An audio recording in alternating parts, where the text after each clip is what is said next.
예수님이 우리의 피난처 되십니다. 네. 제가 오래전에 파주 쪽에 있는 카페를 갔는데요. 카페를 지나가는데 좀 약간 외진 그런 곳에 기둥에 강아지가 한 마리가 묶여 있는 거예요. 그래서 강아지가 이렇게 묶여 있길래 이제 유심히 좀 이렇게 봤습니다. 근데 강아지 상태가 안 좋아 보이는 거예요. 상태가 안 좋아 보이는데 계속 이렇게 침을 흘리고 있었습니다. 그래서 이제 카페 주인에게 물어봤어요. 저 강아지가 상태가 안 좋아 보이는데 어떻게 된 거냐 이렇게 물어보니까 그 주인이 이제 하는 얘기가 뭐냐면 며칠 전에 밤에 어떤 사람이 와서 강아지를 저렇게 묶어놓고 도망갔다라는 거예요. 그런데 강아지 상태가 굉장히 안 좋아 보였습니다. 누가 봐도 병에 걸린 것 같았습니다. 병에 걸린 강아지를 그렇게 밤중에 와서 다른 사람 카페 앞에 묶어놓고 누가 도망간 거죠. 그래서 유기견 보호센터에 연락을 했다라는 그런 얘기도 들었습니다. 근데 여러분, 제가 그 일을 경험하면서 계속 제 안에 막 분노가 막 이르는 거예요. 어쩜 이렇게 무책임할까라는 생각을 했습니다. 어쩜 이렇게 사람들이 무책임할까? 제가 요즘 많이 드는 생각인데, 사람들이 왜 이렇게 점점 더 무책임해져 갈 뿐만 아니라 그 책임을 왜 그렇게 다른 사람들에게 전가하고 그 책임을 회피하는데 빠른 걸까라는 생각을 많이 하게 되는 요즘이라는 것이죠. 여러분, 요즘에 인기 있는 TV 프로그램이 하나가 있는데 이혼 숙녀 캠프가 있습니다. 이혼 숙녀 캠프 여러분 많이 보시죠? 저는 그 이혼 숙녀 캠프에 나오는 그 부부들이, 사연을 가진 부부들이 그렇게 자신의 삶들이 노출되는 것에 대해서 이게 과연 괜찮을까라는 생각을 하면서 그러면서도 보지만 이혼 숙녀 캠프에 나오는 그 커플들의 공통점이 하나가 있대요. 그게 뭐냐면 책임을 미룬다라는 거예요. 책임을 미루고 다른 사람들에게 떠넘기고 책임을 회피하고 책임을 전가한다는 거예요. 그래서 자연스럽게 다른 한쪽에 있는 사람은 모든 책임을 과도하게 끌어안고 살아갈 수밖에 없는 것, 이것이 공통점이라는 얘기를 제가 들은 적이 있습니다. 여러분, 우리 시대가 이렇다라는 거죠. 성경을 보면 하나님은 사람을 어떻게 지으셨느냐? 인격으로 지으셨습니다. 하나님이 사람을 인격체로 지으셨다라는 말의 의미는 스스로 선택하고 그 선택에 책임지는 존재로 지으셨다는 말의 의미예요. 하나님은 인간에게 자유의지를 주셔서 그 자유의지로 스스로 선택하고 그리고 선택에 책임지는 삶을 살게 하셨습니다. 그렇다고 우리가 모든 것을 다 책임질 수가 없으니 하나님을 의지하고 서로 의지하면서 살아가라고 하신 것이죠. 그런데 여러분, 세상에 죄가 들어오고 나서 가장 먼저 보여졌던 반응이 있다면 그것은 무엇이냐면 책임 회피와 책임 전가였다는 거예요. 그래서 여러분, 창세기 3장을 보면 하나님이 아담에게 찾아오시죠. 너는 왜 선과 악을 알게 하는 나무의 열매를 먹었느냐 물어보셨을 때 아담이 이렇게 고백을 합니다. 뭐라고 얘기하냐면 죄송합니다. 아담이 이르되 죄송합니다. 아담이 이르되 하나님이 주셔서 나와 함께 있게 한 여자 그가 그 나무 열매를 내게 줌으로 내가 먹었나이다. 모든 남자들이 다 이런 건 아닌데 아무튼 너무 수치입니다. 당신이 내게 주신 그 여자가 내게 주어서 먹었습니다 라고 이렇게 책임을 회피하고 책임을 전가하고 있는 것이 인간의 죄가 들어오고 가장 먼저 나타났던 반응이었더라는 거예요. 여러분, 가만 보면요, 다른 어떤 죄도 극악한 죄지만 이 책임을 회피하는 죄, 책임을 다른 사람에게 전가하는 죄야말로 관계를 깨뜨리는 가장 강력한 죄라는 생각을 저는 해보게 되었습니다. 여러분, 우리는 어떤가요? 여러분, 우리는 어느 한쪽에서는 너무 지나치게 과도한 책임감에 눌려서 살아가는 사람들이 있고요, 어느 한쪽에서는 다른 사람들에게 늘 책임을 전가하고 자기가 책임을 회피하면서 그렇게 살아가는 사람들의 부류가 또 있죠. 여러분은 어느 쪽으로 기울어져 있으십니까? 요즘에 이런 책임감이 굉장히 중요한 이슈가 되다 보니까 많은 기업들에서 이제 이 책임감에 대한 고취를 위해서 노력을 하는 것을 볼 수가 있는데, 그 중에 여러분, 그 배달의 민족을 만든 우한 형제들이라는 기업이 있습니다. 이 블라인드 지수라고 해서 이 직장인들이 뽑은 이제 가장 우리는 행복하다, 직장인들의 행복도 조사를 했는데 무려 2위가 우한 형제들이었어요. 근데 2022년이거든요. 지금은 모르겠어요. 어쨌든 2위가 우한 형제들이었어요. 그래서 이 기업은 도대체 어떤 기업이길래 이렇게 직원들이 행복하다고 여길 수 있는가라고 의심스러운 눈초리로 제가 좀 찾아봤는데 이러한 기업 문화가 있어요. 기업 문화가 있는데 우한 형제들, 배달의 민족 우한 형제들의 기업 문화가 여러 가지가 있는데 예를 들면 이런 거예요. 5번 휴가나 퇴근 시에 눈치 주는 농담하지 않는다. 이런 거. 이렇기 때문에 이제 기업에 다니는 직장인들의 행복도가 높아진다는 거죠. 그런데 제가 유심 있게 본 게 뭐냐면 8번이었어요. 책임은 실행한 사람이 아니라 결정한 사람이 진다. 정말 멋지지 않습니까? 정말 이 말대로라면 얼마나 그 기업은 행복할까요? 책임은 허락한 사람이 진다. 책임은 실행자가 아니라 허락한 사람이 진다. 여러분, 그 문화가 그 기업 안에 녹아져 있다면 얼마나 그 기업은 행복한 기업일까요? 저는 이런 생각을 좀 해보게 됩니다. 책임감을 회피하고 책임감을 떠넘기고 한쪽에서는 부당한 책임감을 다 끌어안고 살아가는 시대, 우리가 살아가는 시대라는 거죠. 여러분, 우리가 마가복음을 매주 묵상하고 있습니다. 이 마가복음이 이제 클라이막스에 도달했습니다. 예수님께서 이제 십자가에 못 박히시는 장면을 우리가 앞두고 있죠. 그런데 여러분, 예수님이 십자가에 못 박히시는 데 있어서 가장 크게 공헌했던 두 사람을 꼽으라면 가룟 유다와 빌라도입니다. 우리가 지난 시간에 살펴본 가룟 유다, 그리고 오늘 살펴보게 될 빌라도, 이 두 사람이 예수님 앞에 어떤 난폭적인 그런 행동을 하지 않았지만 결정적으로 예수님을 십자가에 못 박는데 크게 기여했던 두 사람이었다라는 거예요. 먼저 여러분, 가룟 유다를 보게 되면, 가룟 유다 우리가 지난 시간에 살펴봤잖아요. 가룟 유다의 문제는 배신했다라는 게 아닙니다. 여러분, 사실 배신은 다른 제자들도 다 했어요. 베드로도 배신했어요. 모든 사람들이 다 예수님을 배신했어요. 배신한 게 문제가 아니라, 예수님을 돈 주고 팔았다는 게 문제가 아니라 끝까지 자기가 책임을 지려고 하되 목숨을 끊는 것으로 책임을 지려고 했다는 것이 문제였다는 겁니다. 가룟 유다는 자기가 목숨을 끊어버리는 것으로 책임을 지려고 했다라는 것. 우리가 인간으로서 모든 걸 책임질 수 없음에도 불구하고 가룟 유다가 그렇게 목숨을 끊고 그렇게 목숨을 끊음으로써 책임을 지려고 했다라는 것이, 그것이 여러분, 가룟 유다가 정말 불행한 사람이었다라는 것을 성경이 강조해주고 있다라는 겁니다. 그런 반면에 여러분, 빌라도는 어떤 사람일까요? 오늘 본문에 나오는 빌라도는 어떤 사람일까요? 빌라도는 어떤 사람이냐? 처음부터 끝까지 책임 회피의 대명사입니다.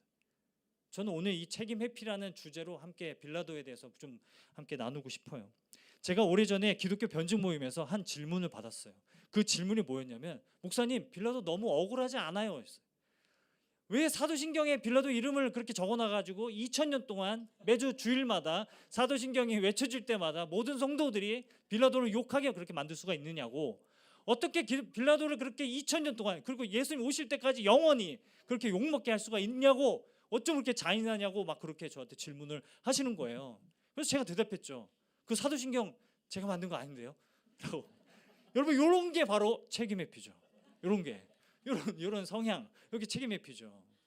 여러분, 사도신경에서 빌라도, 본디오 빌라도의 이름을 꼭 언급하는 이유가 있다면, 예수님이 십자가 처형을 당했다라는 것과 빌라도의 어떤 역사적인 근거들이 연결되는 것이 많기 때문에 그렇습니다.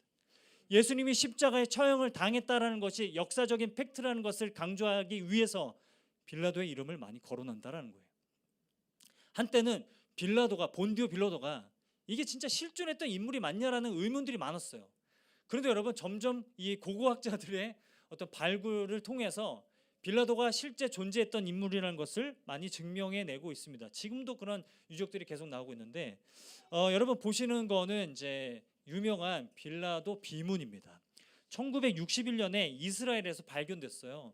고고학자들이 이렇게 뭘 찾다가 이 비문을 발견한 거죠. 근데 뭐라고 써 있냐면, 여기에 로마 황제 티베리우스 황제 때에 유대 행정관으로 본디오 빌라도가 있었다. 그래서 이러한 증거들이 나오고 나서는 빌라도가 허구의 인물이었다라는 그런 의문들은 다 종식됐습니다. 여러분, 사도신경에서 빌라도를 언급하는 이유는 빌라도가 예수님이 십자가에 못 박혀 죽으셨다라는 것에 대한 역사적인 근거를 뒷받침해주고 있어서 그렇게 고백하고 있게 된다라는 거예요. 그런데 제가 생각을 해봤어요. 저는 가끔 빌라도가 좀 억울했겠다 싶습니다. 왜냐하면 결정적이었던 게 뭐냐면, 이 영화 때문이에요. 패션 오브 크라이스트. 이 영화에서 빌라도가 연기를 너무 잘했어. 그래서 영화를 보는 내내 저봐 빌라도는 잘못이 없었어. 저도 그렇게 막 설득이 되는 거예요. 이 배우 도대체 누구예요? 연기를 너무 잘하는 거예요. 그래서 막 빌라도에게 막 동화가 되고 공감이 되고 내가 저 자리에 있어도 그랬겠다는 생각을 하면서 영화를 본 적이 있었습니다. 여러분, 빌라도가 연기를 너무 잘하는 거예요. 저봐 자기는 예수님을 풀어주고 싶었는데 유대인들이 그 난리를 쳐가지고 그래서 예수님은 어쩔 수 없이 십자가 처형을 하게 된 거야 라는 생각을 하게 된 적이 있다는 거죠. 근데 여러분, 이 빌라도가 억울해 보이는 그 지점이 바로 빌라도가 얼마나 비열한지를 보여주는 점이라는 거예요. 사실 빌라도의 모든 언행들은 계산된 언행들의 결과였습니다. 빌라도는 내가 로마에게도 욕먹지 않고 유대인들에게도 욕먹지 않는 방법을 찾아서 고민한 결과 바라바라는 사람을 풀어주고 예수님이라는 분을 십자가에 못 박게 한 거죠. 그 결정을 내리게 되었다는 것을 성경이 말해주고 있다는 거죠. 보통 머리가 좋은 게 아니었어요. 빌라도가 그런 사람이었다는 것을 역사적인 문헌도 많이 이야기해 줍니다. 역사적인 문헌을 보면 빌라도가 세 차례나 유대인들을 그냥 무참하게 학살한 그런 기록들이 발견이 됩니다. 그리고 누가복음에 봐도 누가복음 13장 1절 말씀인데요. 이 말씀 우리 같이 한번 읽어보도록 하겠습니다. 시작. 그때 마침 두어 사람이 와서 빌라도가 어떤 갈릴리 사람들의 피를 그들의 제물에 섞은 일로 예수께 아뢰니. 그러니까 빌라도가 갈릴리 사람들을 학살했다라는 그런 기록들이 역사적인 문헌에도 있고 성경에도 기록되어 있습니다. 빌라도는 정말 극악무도한 사람인데도 불구하고 예수님을 심판하고 예수님을 판결하는 그 자리에서는 어느 쪽에도 자기가 욕먹지 않고 책임을 회피하기 위한 결정을 해버린다는 것이 오늘 본문이 강조하고 있는 내용이라는 거예요. 이걸 완벽히 해냅니다. 제가 빌라도의 모습을 떠올리면서 생각났던 한 사람이 있습니다. 제가 오래전에 설교 때 한번 인용했던 분인데요. 이게 아돌프 아이히만이라는 사람이에요. 2차 세계대전 때 나치가 이제 유대인들을 무참하게 학살을 할 때 유대인들을 학살하는 방법과 그 과정들을 직접 다 설계했던 사람이, 그리고 모든 행정적인 업무를 도맡아 했던 사람이 아돌프 아이히만이라는 사람이었어요. 그래서 독일이 패망하고 나서 이 아이히만을 체포해서 법정에 세웠는데 사람들이 놀란 거예요. 왜냐하면 너무 평범해 보였거든요. 평범한 옆집 아저씨처럼 생긴 얼굴이었거든요. 사람들이 놀란 거죠. 그래서 한나 아렌트라는 철학자가 이렇게 말했어요. 악의 평범성, 평범한 사람에게서 극악무도한 죄가 나온다. 그런데 얼마 전에 이제 출간된 책인데요. 예루살렘 이전의 아이히만이라는 책에서 이렇게 얘기합니다. 아니다, 평범한 게 아니다. 얼마나 이 아이히만이라는 사람이 모든 걸 다 계산하고 모든 걸 다 고민하면서 자행해 왔는지를 우리는 알아야 될 필요가 있다. 이 책에서 그렇게 얘기한다는 거죠. 자기는 끝까지 책임이 없다. 나는 끝까지 책임도 없고 난 아무 잘못이 없다. 나는 그냥 배달부에 불과했다. 이렇게 얘기했다라는 거예요. 히틀러나 상관의 지시에 나는 아무 말도 덧붙이지 않고 성실히 임무를 수행했을 뿐이라고 얘기하는 거죠. 그러면서 나중에 아이히만이라는 사람은 자신이 유대인들을 더 죽일 수 있었는데 라는 것을 후회했다라는 기록들이 이 책에 기록되어져 있습니다. 여러분, 책임을 회피한다는 거, 책임을 전가한다는 것만큼 어쩌면 우리가 볼 때 가벼워 보이는 그런 죄가 없다는 생각을 하게 된다는 거죠. 빌라도에게도 고민이 있었어요. 그게 뭐냐면 이 바라바라는 사람 때문이었습니다. 우리 15장 7절 8절인데요. 여기 말씀도 같이 한번 읽어보도록 하겠습니다. 시작.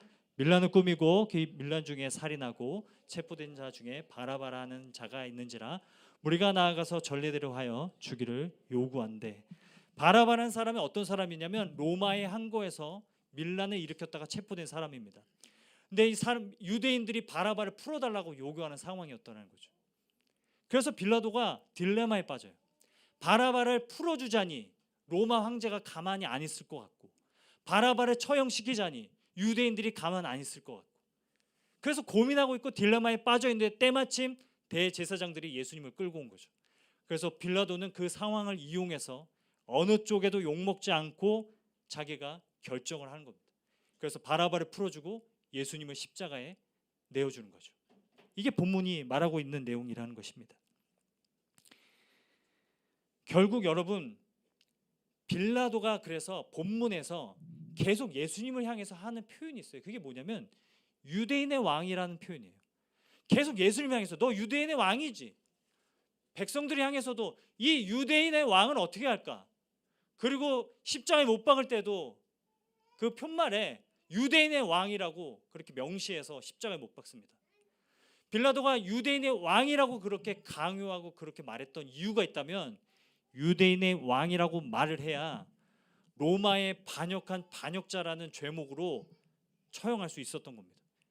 로마 황제에게도 욕먹지 않고 유대인들에게도 욕먹지 않고 자기가 모든 책임을 떠넘길 수 있는 방법이 예수님을 십자가에 못 박는 방법이었다는 것을 보여주고 있는 게 여러분 본문의 내용이라는 거예요.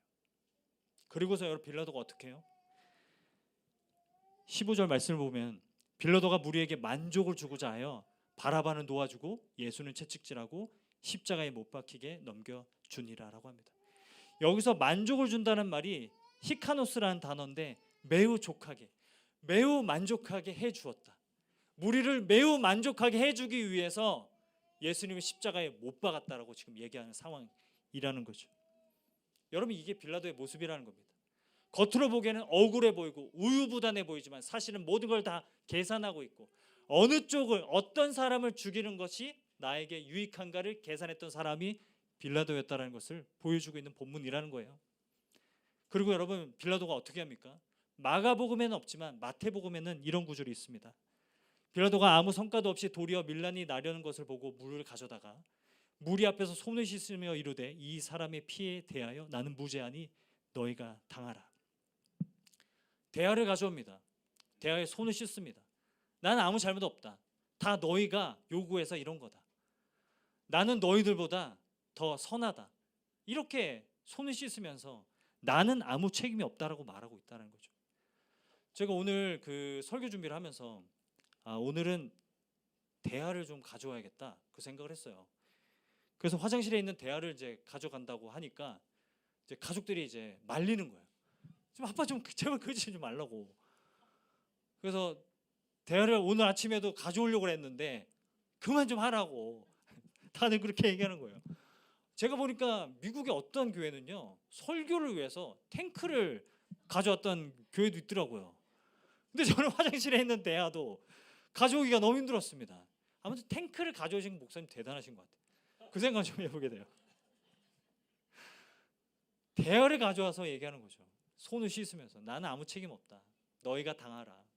여러분 이게 책임전과 책임 회피의 모습이고 이것이 빌라도의 모습이었다는 것을 지금 강조하고 있다는 거예요. 우리는 어떨까요? 이 빌라도의 모습이 오늘날 이 시대 사회에 우리의 자화상이 아닐까 하는 생각을 해보게 된다라는 거죠. 여러분 나는 상관없다. 나는 책임 없다. 정치계나 종교계나 어느 영역에서나 다 일어나고 있는 것을 우리가 보고 있지 않습니까? 나는 책임 없다. 너희가 당해라. 나는 아무 책임 없어요. 나는 아무 잘못이 없어요 라고 말하는 거. 제가 설교 준비를 하면서 읽었던 책이 있어요. 그게 뭐냐면 정의감 중독 사회라는 책입니다. 이 정의감 중독 사회라는 책에서 안도 슌스케가 이렇게 얘기를 해요. 오래전에는 누군가가 어떤 잘못을 하면 직접 찾아가서 그 잘못을 혼내줬대요. 누가 잘못하면 직접 찾아가서 그러지 마세요 라고 그 사람을 붙들어줬대요. 그런데 이제는 어떻게 하느냐? 그냥 SNS에 올려버린대요. 그러면서 그 현상에 대해서 이렇게 평가합니다. 오늘날에는 사람들은 정의감만 불타지 아무도 그 일에 대해서 책임지려고 하지 않는다. 이렇게 말을 하고 있다는 거예요. 우리 주변에 많은 일들이 일어납니다. 우리는 비판합니다. 그걸 정죄합니다. 욕합니다. 하지만 어느 누구도 나서서 책임을 지려는 데까지 나아가진 않습니다. 이게 우리의 자화상이고 이 시대의 자화상이고 우리 사회의 자화상이라는 생각을 하게 된다라는 거죠. 이 세상을 보면요, 어느 한쪽에서는 그냥 책임을 어떻게 하면 내가 안 겪고 다 떠넘길 수 있을까, 회피할 수 있을까, 전가할 수 있을까만 고민하고 있고, 한쪽에서는 고스란히 과도한 책임감에 짓눌려서 살아가는 사람들이 많은 시대, 우리가 살아가고 있는 시대의 모습이라는 것을 말해주고 있다는 것이죠. 지난 10년을 돌아봐도요, 어떤 재난, 사고, 사건이 일어나면 다 누구의 책임이냐, 이게 누구의 책임이냐, 그것만 말하고 있어요. 이게 누구의 책임이냐, 우리 책임은 아니다. 다른 사람들이 책임이다. 이것만 계속 말해왔다라는 거죠. 그러는 과정 가운데 모든 책임은 다 피해자의 가족들, 부모들, 아이들이 다 고스란히 떠안고 있는 시대를 우리가 살아가고 있다라는 것을 오늘 본문을 묵상하면서 생각해 보게 되었습니다. 여러분 그렇지 않나요? 근데 여러분 우리 신앙도 마찬가지라는 거예요. 우리의 신앙도 제가 오래전에 그런 생각을 했어요. 2000년 전에 예수님이 십자가에 죽으셨는데 그게 나랑 무슨 상관인가? 이런 생각을 했던 적이 있습니다.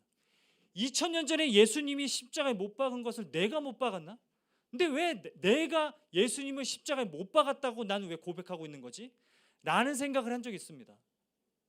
여러분 우리도 그런 고민을 할 때가 있어요. 2000년 전에 십자가에 못 박혀 죽으신 예수님과 나 무슨 상관인가? 내가 그때 살았나?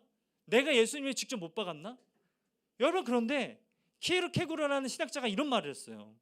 성찬의 위로라는 책에서 이런 말을 했습니다. 우리는 다 빌라도와 같다. 우리는 그걸 다 과거의 일이라고 치부해버리고 덮어버린다. 그건 마치 빌라도가 손을 씻고 있는 거와 같다. 다 옛날 일이잖아. 나랑 상관없잖아. 내가 직접 한 거 아니잖아. 남의 일이잖아.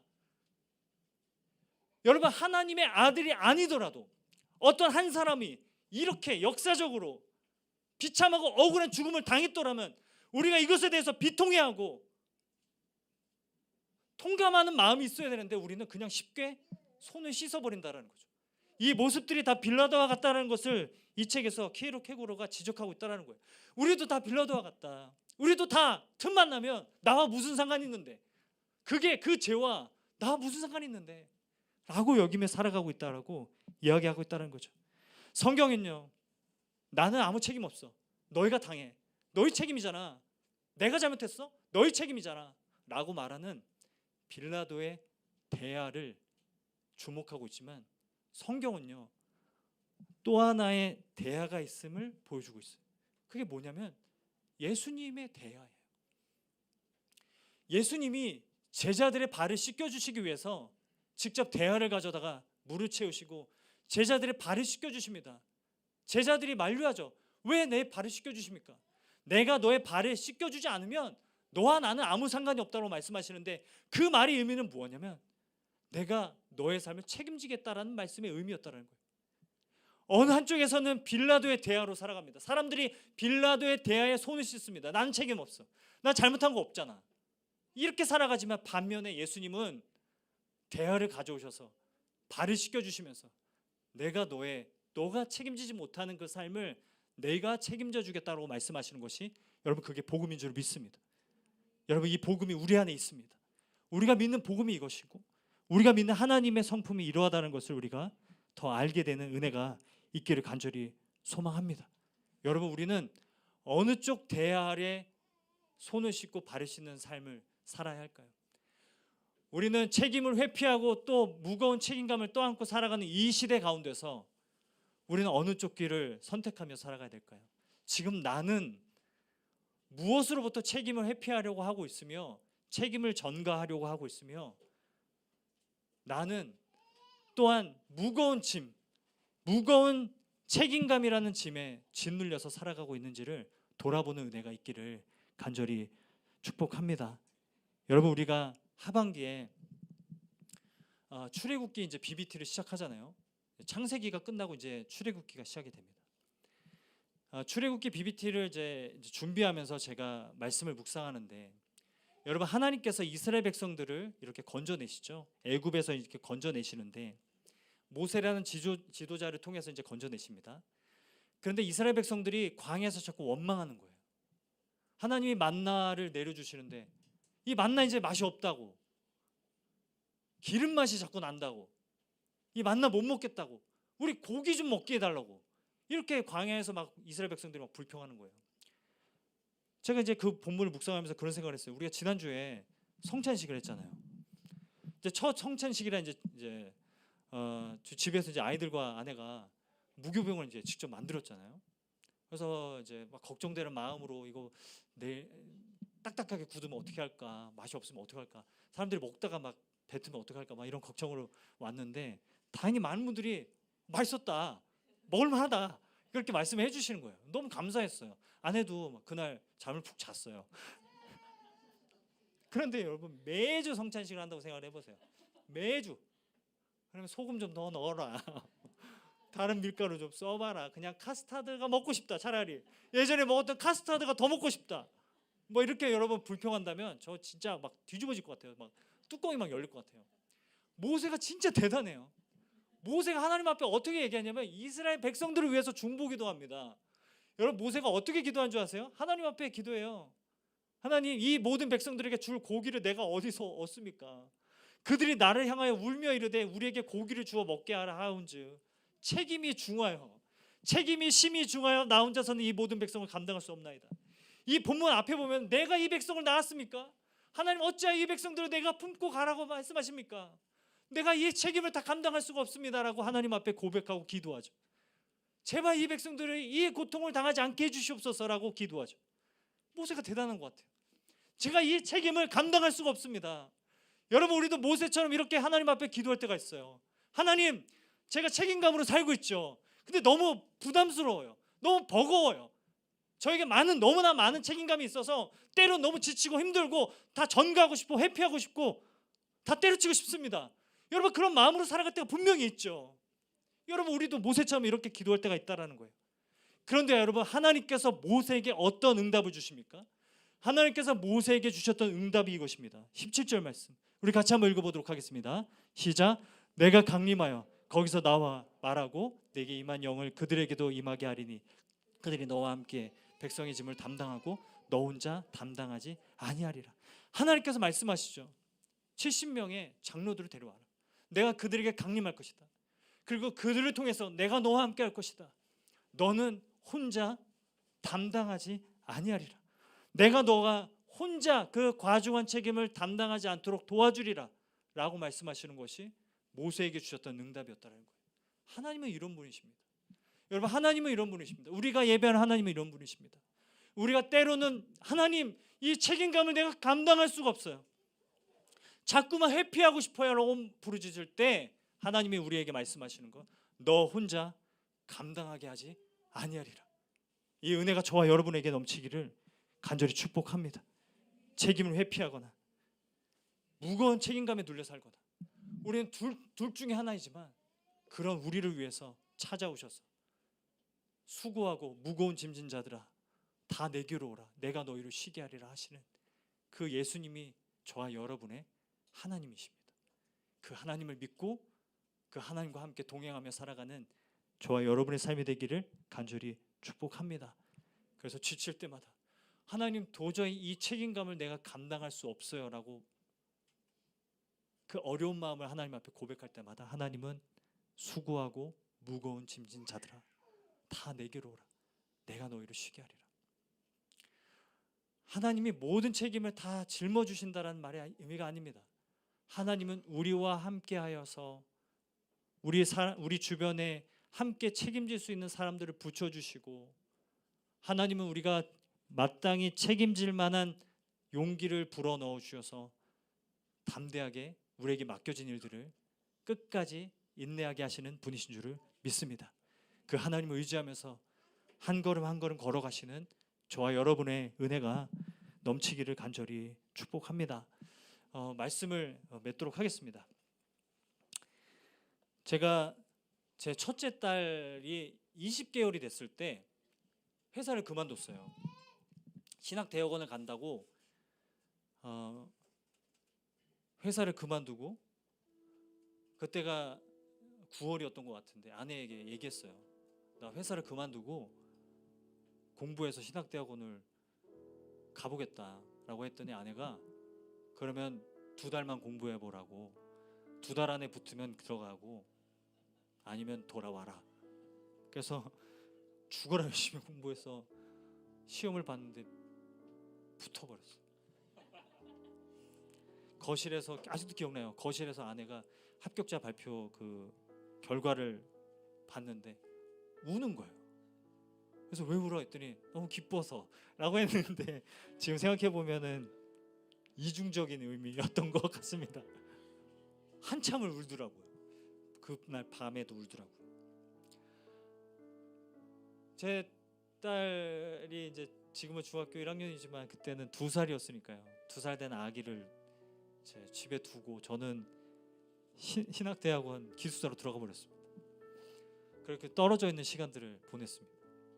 그때부터 아내는 그 딸을 혼자 독박 육아를 해야 하는 상황 가운데 있었어요. 그런 생각이 드는 거예요. 진짜 무책임하다. 진짜 무책임한 아빠다. 진짜 무책임한 가장이다 라는 생각을 많이 했어요. 제가 기숙사에서 옥상 계단이 있거든요. 옥상 계단에 앉아서 밤마다 영상통화를 했어요. 그래서 20개월 된 소연이 얼굴 보고 또 아내 얼굴 보고, 한 번은 밤에 전화가 와서 소연이가 계속 열이 난다고. 근데 그 전화를 받고 전화로 기도해주고 옥상 계단에 앉아서 엉엉 울었던 적이 있습니다. 너무 힘들고 어렵고 버겁고, 하나님 제가 다 책임지면서 갈 수 있습니다라고 호기롭게 제가 결정하고 선택한 길이지만 책임을 감당하기가 너무 어려워서 하나님 이거 끝까지 제가 할 수 있을까요? 라는 마음이 무척 많이 들었던 것 같아요. 그때마다 하나님이 저에게 떠올려 주셨던 말씀이 뭐냐면 그 민수기 11장 말씀이었던 것 같아요. 너 혼자 감당하지 않게 하리라. 너 혼자 감당하지 않게 하리라. 수고하고 무거운 짐진 자들아 다 내게로 오라. 내가 너희를 쉬게 하리라. 그런 하나님이셔서 참 감사합니다. 그런 하나님이셔서 제가 걸어오는 동안에 저 혼자 과중한 책임감을 저 혼자 고스란히 떠안지 않도록 하나님은 도와주실 뿐만 아니라 많은 사람들을 붙여주실 뿐만 아니라 저희 마음 가운데 담대함과 용기를 더해 주셔서 제가 여기까지 올 수 있도록 하신 하나님이셨음을 고백합니다. 이런 하나님의 저와 여러분의 하나님이심을 믿고 여러분 담대하게 살아가는 저와 여러분의 은혜가 넘치기를 소망합니다. 여러분, 우리는 각자 무거운 짐을 지고 살아가고 있습니다. 부모라는 짐, 남편이라는 짐, 아내라는 짐, 또 내 사명이라는 짐, 대표라는 짐, 여러 가지 짐을 지고 우리는 살아갑니다. 짐을 지고 살아가다가 지치고 넘어지고 흔들리고 다 때려치고 싶고 이거 내가 다 어떻게 감당하나 싶은 생각이 들 때가 많습니다. 그러나 하나님은 그때마다 우리에게 찾아오셔서 너 혼자 감당하지 않게 하리라 라고 말씀하시는 그 하나님이심을 여러분 믿으시기를 간절히 소망합니다. 그래서 그 하나님을 믿고 하나님과 함께 이 고난의 언덕을 통과하고 나에게 맡겨주신 그 길을 묵묵히 걸어가는 저와 여러분의 삶이 되기를 주님의 이름으로 축원드립니다. 여러분, 우리에게 맡겨진 게 많아서 우리는 회피하고 싶고 전가하고 싶고 하루에도 수없이 너가 잘못했잖아, 너 책임이잖아, 내 책임 아니잖아 라고 이렇게 전가하고 회피하면서 빌라도처럼 살아가는 모습처럼 보일지라도 하나님이 여전히 우리의 하나님이셔서 그런 우리에게 찾아오셔서 너 혼자 감당하지 않게 하리라 라고 말씀하시는 그 은혜가 여러분에게 넘치기를 간절히 축원드립니다.